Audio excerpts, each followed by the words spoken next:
Hello internet, hello fellow modelers.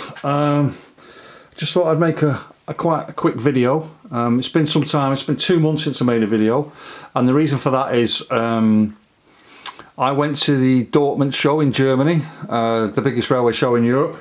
I've been sort of telling myself I was going to go for the last 2 or 3 years, and finally got myself into action and went this April, and I paid the price for it. I drove over rather than flying, and my back's a bit of a mess, has been for a long time, so I kind of went through the Channel Tunnel and a bit of a long journey, 10 hours, and then stayed at a hotel a couple of nights and went to the show a few times, and I'm glad I did because it was a great experience. There was so much to see there, and I'm glad I went. I will go again, but obviously it'll have to be down to my back. Whether next time I'll probably fly as well, not drive there.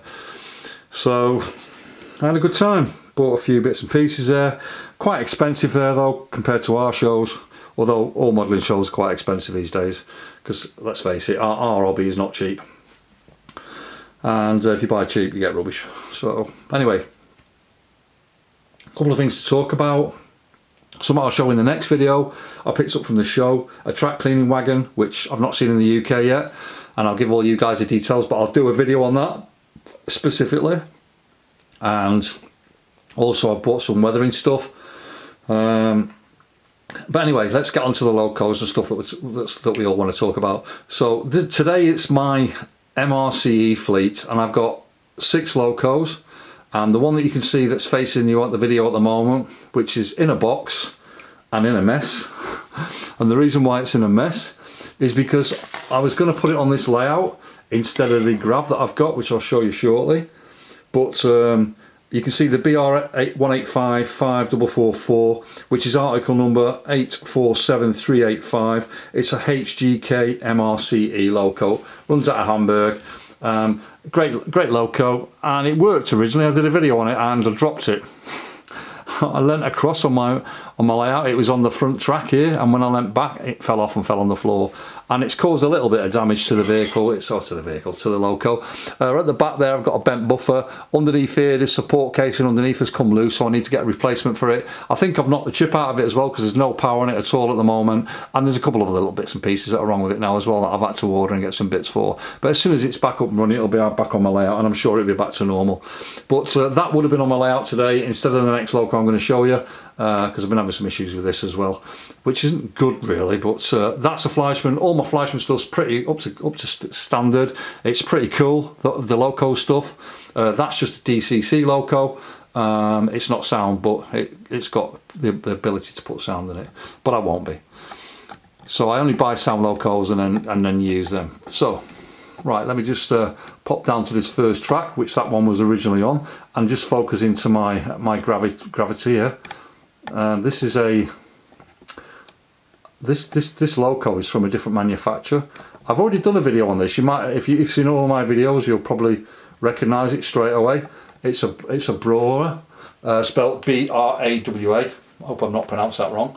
This is item number 62709. I paid quite a lot of money for this. I bought it from Germany because it was quite rare, quite hard to get hold of. I wanted DB red originally, but this was the last one I could find that was out there. And when I first got it, it ran alright for the first couple of weeks.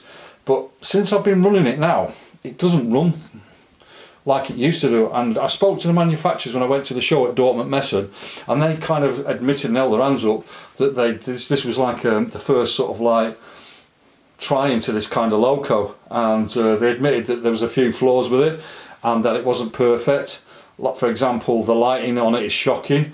The bottom lights, the bottom 2 lights, because the plastic is so far in, it's so far away from the bulb, it's very dim. The 2 top lights work really well, but that's about it. Sound wise, let you make your own judgment. That's all of them.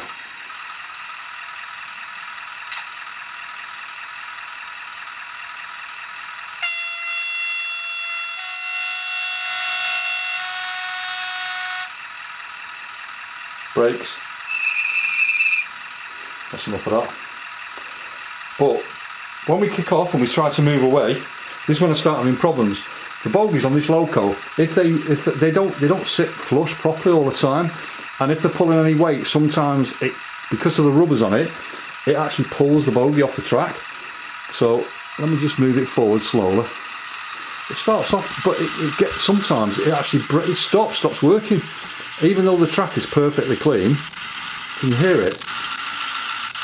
I'm going to turn the sound off because it winds me up. It kind of like,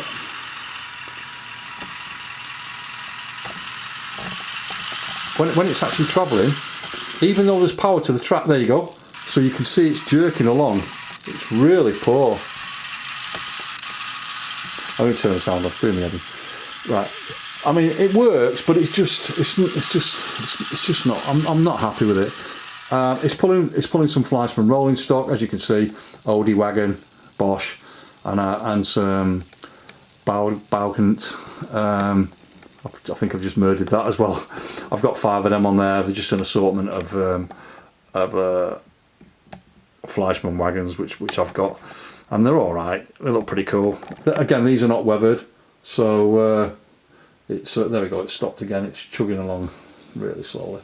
Right, here we go. It's actually going now. But I'm having so many problems with that loco. I tried to have a chat with them about returning it, and they weren't too keen on taking it back. Although it's still under the warranty, so it's going to go back. I'm not happy with it.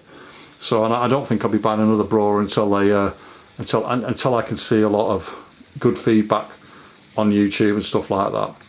So sadly, that's my Broer Gravita 10BB BR260261, which is not going to get used very much more on my layouts when I finally get around to building one. So not a good start to the video, but just got to do what you got to do, haven't you? YouTube's pretty powerful. I'm sure these guys, when they see what's going on, they'll probably, hopefully, get around to giving me a refund. But on the contrary, this next loco is absolutely fantastic. I'm going to shut up for a minute because I'm going to fire it up because it has got sound on it. Oh, Taurus, don't you just love them?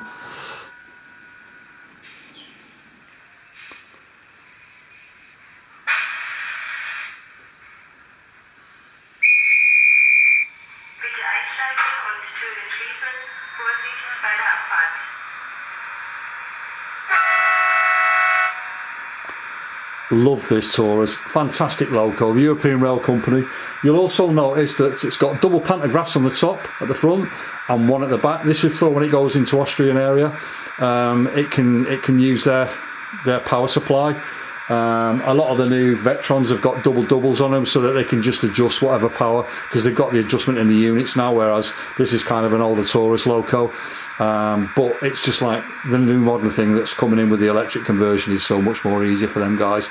And also a lot of them have got 1 mile diesel locos in them as well now, so they can run for it says 1 mile, but they've got like 20 kilometres of diesel in them, so they can shunt off and on the main line without having to use the power supply on the top, which makes sense in this day and age really, because you don't want to restrict yourself to just electric when there's no electric power cable in that area.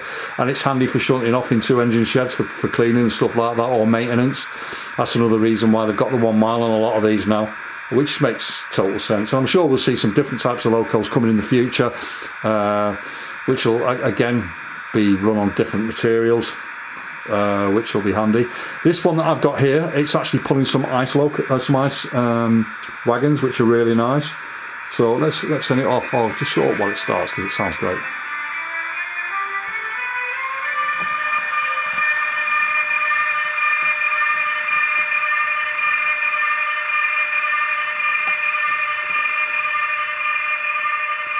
Right, and you can see the ice coaches. I've got 8 of these, and there's a couple of first class going past now. They're not lit up yet, but they will be eventually. Let's see if I can get this to go across the junction without it stopping, because I've only just cleaned everything. Here's the Buffy wagon, which is fantastic, and there you go, it stopped on the junction. There's live video. That's actually going again. I do need to clean that junction because I've not been on it for 8 weeks or so it's not been cleaned. And just turn that sound off so that I can carry on talking.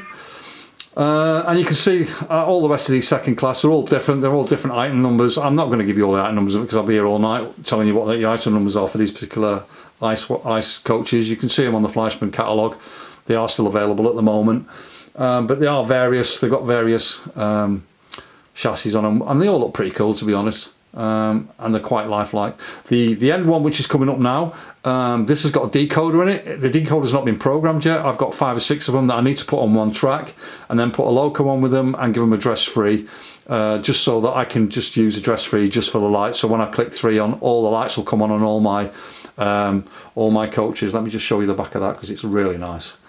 Obviously it's not lit up, but if it was lit up, you would see it would have red lights at the back, and if it was going the other way, it would automatically reverse with the white lights to show the front. But it is nice.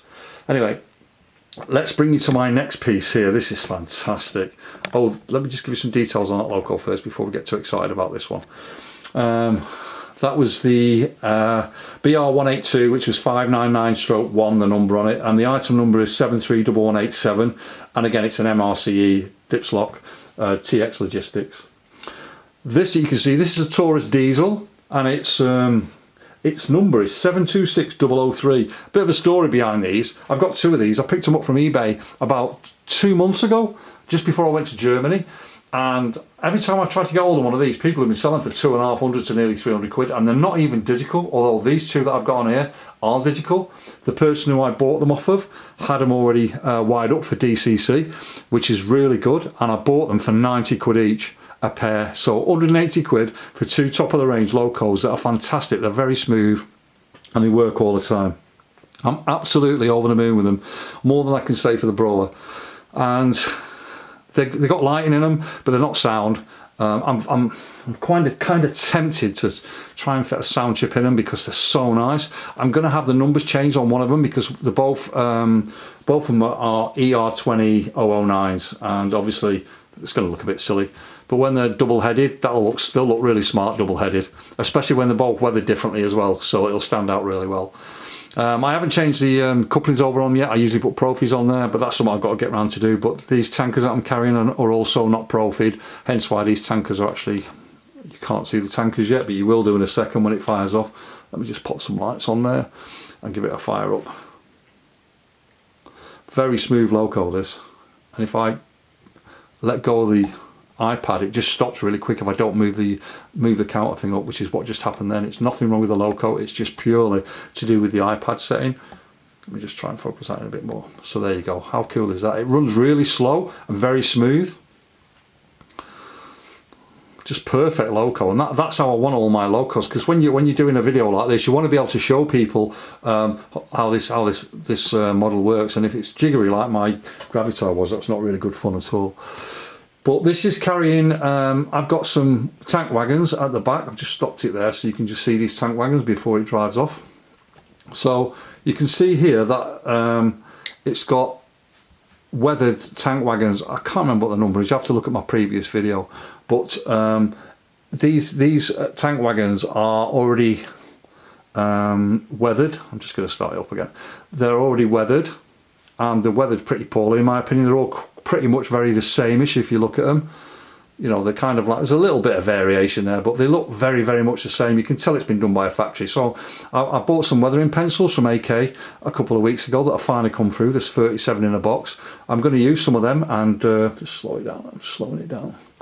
I'm going to have to speed it up a bit more. There we go. So, come on baby, what's up here? It's actually stuck on the junction, similar to that other one a minute ago. I must have some dirt there. But these come in packs of 3, and you'll notice that the front of them, the stairs are all at the front. I can't put them the other way around, because the way that they're made, they will be too close together. The buffers will be very close together and they won't go around corners. So if I flip that around, that other buffer there will be right close touching to that one, which is a little bit frustrating. So I can't even put profi couplings in, but they come in boxes of 3. As you'll see, there's a set of 3 there, and then there's another set of 3 coming at the end. But the end one, I've turned the end one round, so you can actually see it's not. It doesn't look like it's very close compared to the others, but it is. When you go around the corner, it will actually come off if it's a dead tight bend. If it's an R1 or an R2 in Fleischmann, this is going around an R3, so it'll go round. But that's my biggest issue with that. So you can see that the ladder's pointing that way on that way, and these are not weathered, but they will get weathered. I'm going to weather them with my weathering pencils and see what they come out like. It'll be interesting to try that. So that's one of my ER20s, which I love. They really are a nice loco. I'm gonna let this roll round a bit so it'll come through at quite a pace, because they are quite nice. Right, this one that you can see here now, this is, let me just focus it in a bit for you. Have to bear with me because I'm trying to bend over here. Right, so this one here is this MWB MRCE dip lock. This is a ES64 U2072 and it's Mittelwessenbahn, so it basically runs in the middle of Germany. It's got the same thing again on the pantographs, as you'll see. It's got two at that end this time and one at the other. Again, it's just for crossing the border with, so it can change its energy supply whenever it needs to. This is just purely a DCC loco, and the item number for this is 37102. The wagons that it's pulling, which you'll see in a second as I pull off, this is quite a fast loco. I'll let this other ES20 go past first, the Taurus, and then once that's gone past with the wagons, so they've gone past really smoothly now, but when it starts off, because it's so slow, you'll see the wagons kind of bumping as it takes off, which is really good because that's what it looks like when it actually happens. But anyway, back to this other Taurus here. This is a really, I'm gonna have to turn this down a little bit because it's such a fast loco. If I just touch this a little bit, it'll be off like a rocket. See, there we go. And you'll see the hoppers that it's carrying are the PKP hoppers that I did not so long ago. Did a video on them. If you want to go and check out my old videos, you'll be able to see that. So it's only pulling a few. I've got about 20 of them. They're fantastic. I love them. And I've got a Vectron to pull that as well, a PKP Vectron. Anyway, again, you can see in the background. Here's my other. Let's just focus it in for you. Here's my other ER20 with the other one just passing in front of it now, as you can see. And again, very smooth, same number, need to change the running number on it, but it is fantastic loco. And this one's pulling some new wagons I recently got from Fleischmann, and I'm really disappointed with them. The quality control of Fleischmann this day and age seems quite poor. Let me just pull this forward and then just park it up a bit, because I want to just show you guys something. Let's pull it forward so I can get to 3. There we go. So I'll stop it there so you can see. Right, so the wagons look amazing. You know, the livery on them is fantastic, and the way the wagons are, they're exactly the same as what the actual real life wagons are like. So Fleischmann have got this perfect thing of being able to model it exactly how the proper thing is, and that's credit to them that they've got an eye to do that. However, when you look at, let me just show you, there's this wagon here, there's like a gap there, and you can see the railing is slightly at an angle facing that other vehicle, and the one next to that, you can see again, this one this time has got a small compressor in there, and again this railing is bent a little bit, but it's perfect. It's on perfect. Well, it's not on perfect because it's actually moving. You probably saw it move then as I let this wagon go past. But if I touch it, you'll actually see the, let me move this baby out of the way. If I touch it, you'll see the railing move a little bit. See how it moves, how it's loose? It's really shocking. And they fall off when it's driving. If it's not got that compressor there, the compressor stops it falling off, because usually it won't fall backwards because the compressor's holding it in place. But when you actually, if you haven't got the compressor in there, and they fall off when you put different couplings on. So when you try to, let's just move it forward a little bit, when you try to couple it up, see all these here, all barring the second to last one, I've all got, let me just pull it up there. So they've all got a compressor. Let's see if you can just turn it a bit to the side so you can see it. So that one there's got a compressor. Train going past.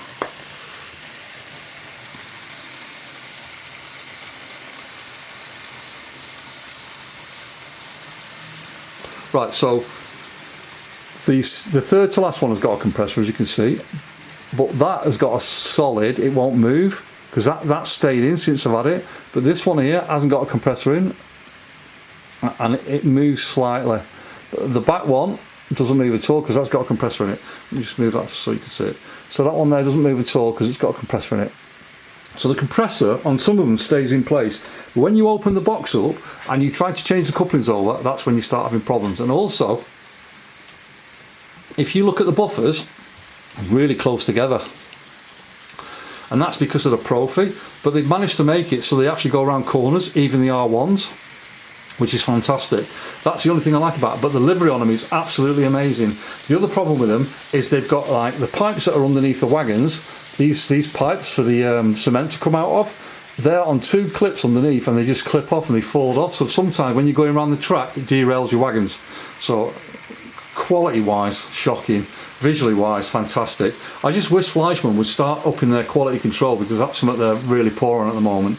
And this is because they've moved their manufacturing to Asia from over to Singapore, and they used to have it in Germany or in Europe, but now they haven't got it in Europe anymore, so we're paying the price for that, which is really frustrating. But anyway, that's pretty much the video for today, guys. Again, the old MRCE, which is broken. Obviously I explained about that before, but yeah, I've got my Infinity here. Just pop that in front here so you can just see it quickly. I've just got a new needle for that the other day, so I'm quite looking forward to using that again. I'm just going to show you this box here quickly, because these are fantastic. If you're into weathering, let me just see if I can get it quick angled up a bit for you. I'm going to put it at the back here. Let's just move that loco and stick it up at the back there so you can have a quick look at it. But these are amazing pencils. I only started using them the other day, but you can see the colour along the bottom. There's 37 in the box, and the packing's fantastic. But you can use these pencils to put on dry, or once you've put them on, you can use water to dilute it, and it'll give an effect. So I'm going to you'll get the sort of effect that I've got on these wagons here. So obviously with the airbrush combination and that as well, I'm quite looking forward to having a go at these. So this will be my next sort of foray in the next couple of weeks. So let me just move them out of the way. I don't want to fall on my vehicles, and I'm going to call it a night on my video. Again, sorry it's been so long, but my next video will be about some of the remote control things that I found in Dortmund. Any of you guys that have got HO or double O layouts, you won't have to have dummy vehicles going around in a circle on the same track. You'll be able to use remote control stuff in the coming years to come, and I've got a short video which I'll show another time with that, and also a track cleaner. So I'll try and cut this short now. And we have had the longest day. Solstice was on, the midsummer solstice was on Friday, so we're now going to be getting darker again in the coming months. So enjoy the rest of your summer, guys, and I'll do another video in the next couple of weeks or so. So thanks for watching, and if you've got any questions about any of the item numbers or anything, just pop it underneath and I'll do my best to answer it. And as you can see, there's my poor broken loco in the background. So thanks again. Bye bye everyone.